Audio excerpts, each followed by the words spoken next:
GT들 하반기 운세는 좀 괜찮다고 보기는 하죠. 병자상 같은 경우는 좋은 거하고 나쁜 것이 같이 들어오기 때문에 결혼 운기도 있고 직장도 잡을 수도 있고 시험을 준비하는 사람은 하반기 들어서서는 좋은 운세라고 볼 수는 있죠. 갑자상 같은 경우는 9수의 삼재이기 때문에 간재수도 들어있다고 보고요. 12수도 들어있다고 보기도 해요.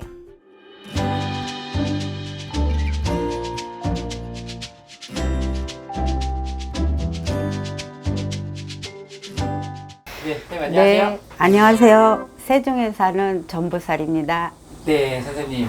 사실 제가 주제를 하나 가져왔어요, 선생님. 네, 이제 많은 분들이 이제 띠별 운세에 관심이 많으시거든요. 네, 그래서 지금 2022년 하반기 GT 운세를 한번 여쭤보려고 합니다. 네. 지금 2022년 하반기엔 GT 분들이 좀 어떨까요? GT 전체적으로 본다면 네. GT들 하반기 운세는 좀 괜찮다고 보기는 하죠. 그러나 동지 다른 GT들이 좀 조심해야 된다는 거를 저는 하고 싶네요. 왜냐면 11월 달에 들어서서는 GT들이 해운년에 들어서서 들어오는 이민년에 들어오는 살이 있기 때문에 그때는 GT와 해운년이 부딪히는 형국이라서 좀 조심해야 될 것이 많을 것 같습니다. 왜냐면 낙상수도 조심해야 되겠고 네. 낙상수라는 건 굳이 높은 곳에서 떨어지는 것이 아니라 화장실에서 넘어지고 미끄러지는 것도 낙상수라고 볼 수 있거든요. 네. 그러니 그런 것도 조심해야 되고 빗길도 눈길도 조심해야 된다는 얘기를 하고 싶습니다. 특히 동지달에. 네, 어, 동지달에는 이민년, 해운년하고 살이 맞기 때문에 그 GT들이 그렇다는 형국을 말하는 거죠. 이 또 GT 분들이 사실 삼재잖아요. 삼재의 기운은 있으나 병자상 같은 경우는 좋은 거하고 나쁜 것이 같이 들어오기 때문에 어떻게 보면 좋은 것이 치고 올라가면은 나쁜 것은 깨지기 때문에 좋다고 볼 수 있고 나쁜 것이 치고 좋은 것을 치고 나간다면은 나쁠 수도 있겠죠.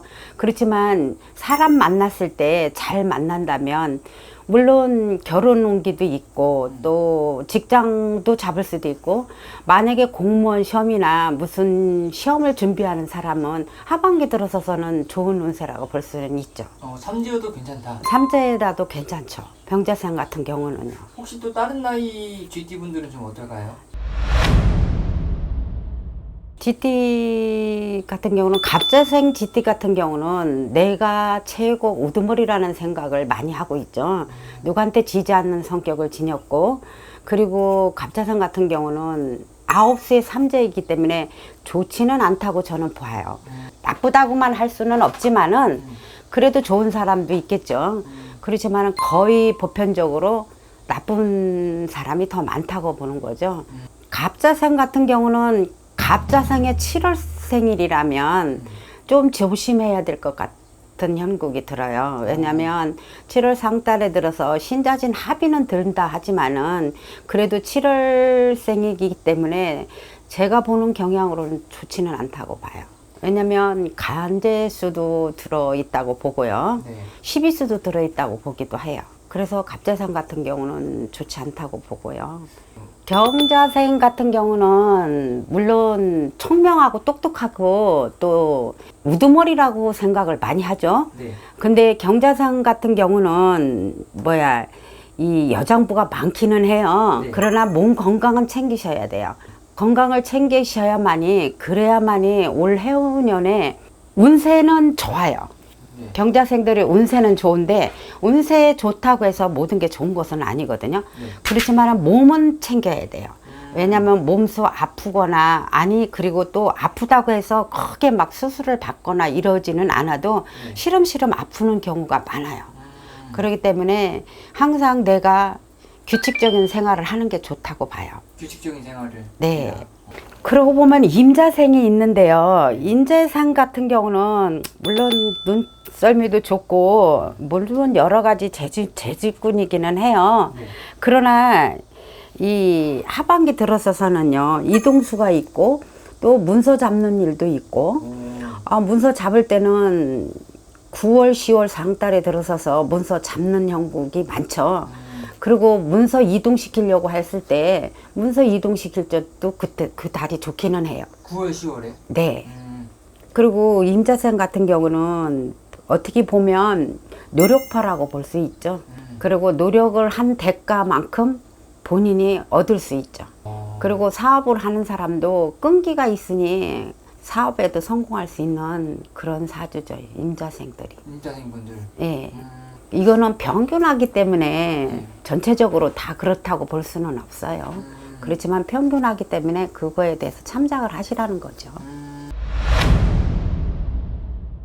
선생님께서 생각하셨을 때 2022년 하반기 GT 중에서 네. 가장 운기가 좋은 나이는 어느 분들일까요? 경자생하고요. 네. 병자생이라고 봐요. 저는. 병자생분들과 병자생분들. 네. 병자생 같은 경우는 올해 어찌됐든 시험운이 좋다고 봐야 돼요. 네. 시험운이 좋으니까 어쨌든 젊은 나이이기 때문에 내가 뭔가에 시험을 봤을 때 뭔가를 하고자 할 때 시험운이 됐을 때 좋은 거죠. 그래서 좋다고 보고 경자생 같은 경우는 7월생 같은 경우는 대운이 든다고 봐야 돼요. 나이는 예, 나이는 먹었지만 대운이 들기 때문에 그 대운을 받아치고 간다면 경자생들이 좋다고 보죠. 아까 그 7월생은 음력 7월생. 음력 7월생을 말하는 거예요. 그렇다면 또 사실 조심하자라는 의미긴 하지만 네. 2022년 하반기에서 네. GT 분들 중 가장 운기가 안 좋은 나이는 어떤 분들일까요? 갑자생이라고 봐요. 갑자생 같은 경우는 물론 삼재이다가 아홉수라서 그렇게 좋다고 볼 수는 없죠. 네. 근데 다 좋지만은 않은 거지만은 그래도 어쨌든 아홉수의 삼재에다가 드는 더군다나 묶는 삼재가 아니고 드는 삼재이기 때문에 좋지는 않다고 봐요. 그리고 갑자생 같은 경우는 아까 내가 7월 달이 안 좋다고 얘기를 했잖아요. 그렇지만은 9월 달에 가면은 그래도 조금은 낫다고 봐요. 7월은 안 좋아요. 그렇지만 9월은 그래도 괜찮다고 봐요. 갑자생이들이. 갑자생분들을 좀 조심했으면 좋겠다. 네. 감사합니다. 감사합니다.